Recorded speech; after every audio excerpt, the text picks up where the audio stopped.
Nobody's ever said, oh my gosh, Richard, your handwriting is amazing. But I do have a board here and I have written some things on the board. I've even drawn some pictures so that you can see my art abilities. Over here, I drew a little house, I drew a sun, I drew a person in a car. And what do these things represent? By the way, as I will do throughout the course, whenever I write anything on the board, I will also provide a handout for you so you'll have it neatly typed. What do these things represent? They represent external events, things that happen. And what we're going to be focusing on today is the NLP Model of Communication. This is a foundational understanding that's really required to utilize NLP and life coaching to their greatest potentials. So the communication model begins when we have a real world experience. It could be alone, it could be with other people, it could be something outside of ourselves, it could even be something within ourselves. But this is an awareness or a realization that this moment is different than any previous moment. When these external events happen, what we do is we take it through the filter of our five senses. The five senses are, of course, our auditory, our visual, our kinesthetic, our olfactory, taste, and gustatory, smell. The five senses is how we interpret and experience the world around us. Now, we do know there are more than five senses, but we'll get into some of those as we proceed later on in the course. And these other senses do filter the experiences we have as well. But we understand our world through a representational system or through multiple representational systems. Every experience, every external event is filtered through the five senses that we have. This is why one of our coaching strategies isn't going to be to simply match the primary representational system of the clients we work with, but actually to help them increase their acuity in the representational systems where they might lack functioning to their greatest level of potential. When the world experiences are filtered through the five senses, what we do is we delete some of our thoughts, experiences, feelings, ideas, interpretations, or we distort our recollection, our memory. This is why two people can have the same experience and recall it completely and totally different. It's because it's been distorted through the filters that each one of us have.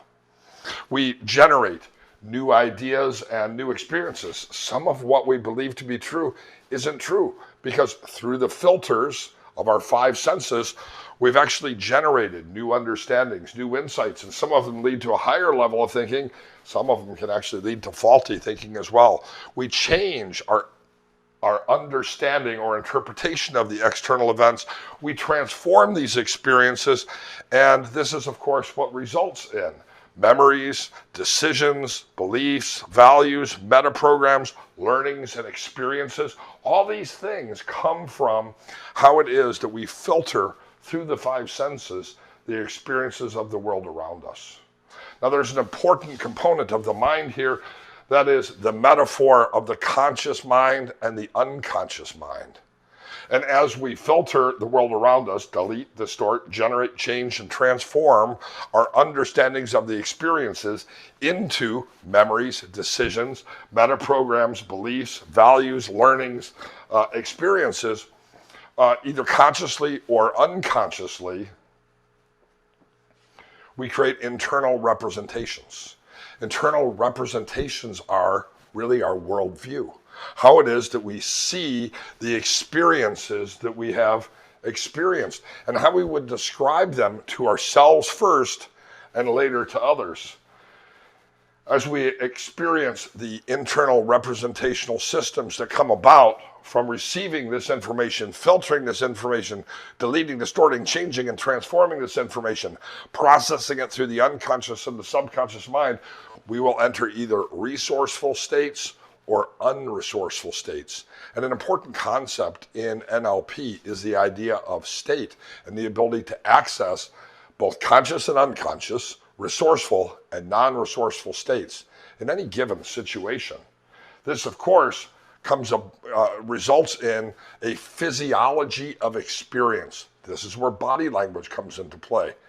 In fact, as I've said before already in this course, 93% of our communication is actually nonverbal. It's not the contents of the words that we use, but the result of these internal representational systems.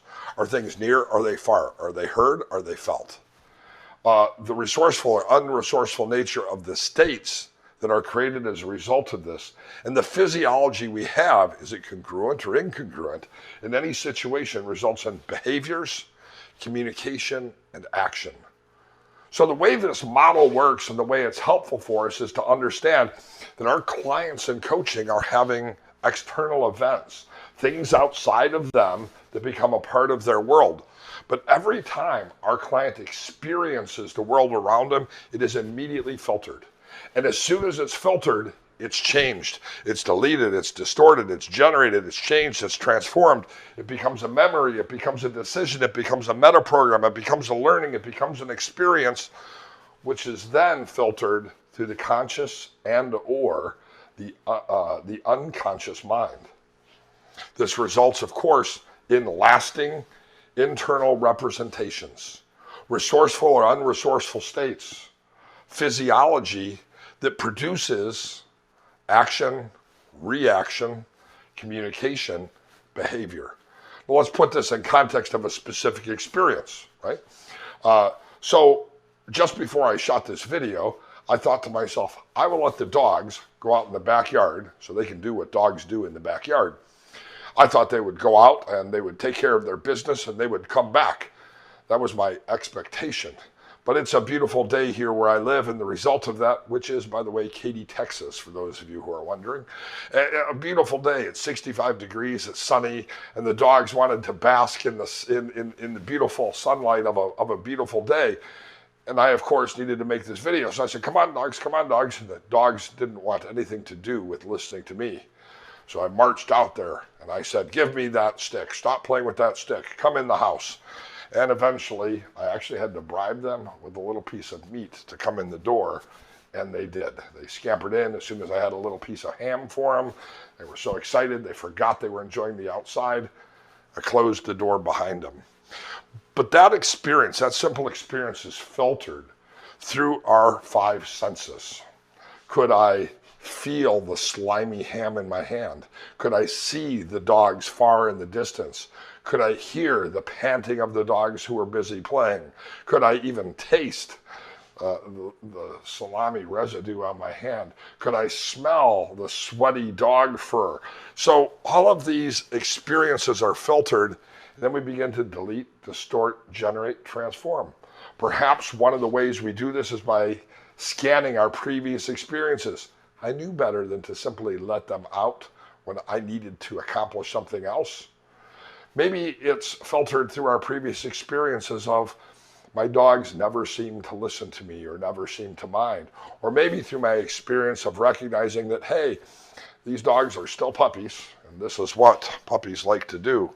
And so my memories, my decisions, my beliefs, my values, my meta programs about being a dog dad all come into play here. And it's filtered through both what I am aware of and what I am not aware of.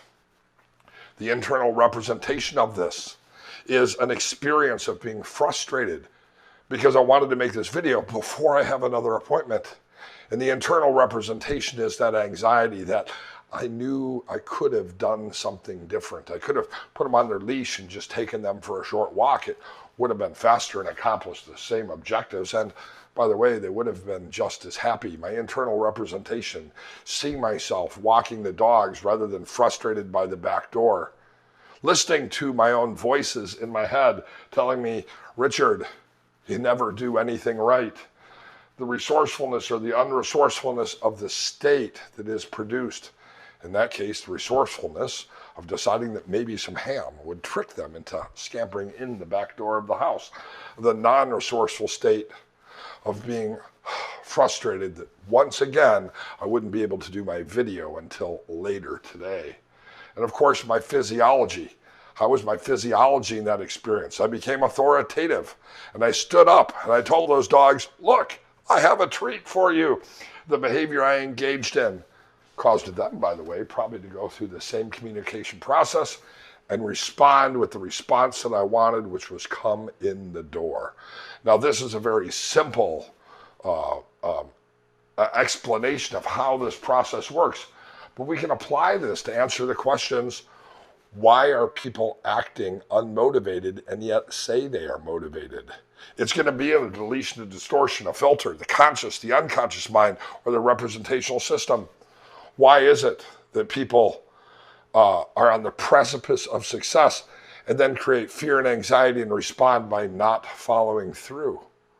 This communication model and behavioral model really answers a lot of questions for us. And in our course, as we learn NLP and life coaching skills and strategies, we're going to come back to this NLP communication model numerous times so that we can truly create interventions that'll be the most helpful to the clients that we work with.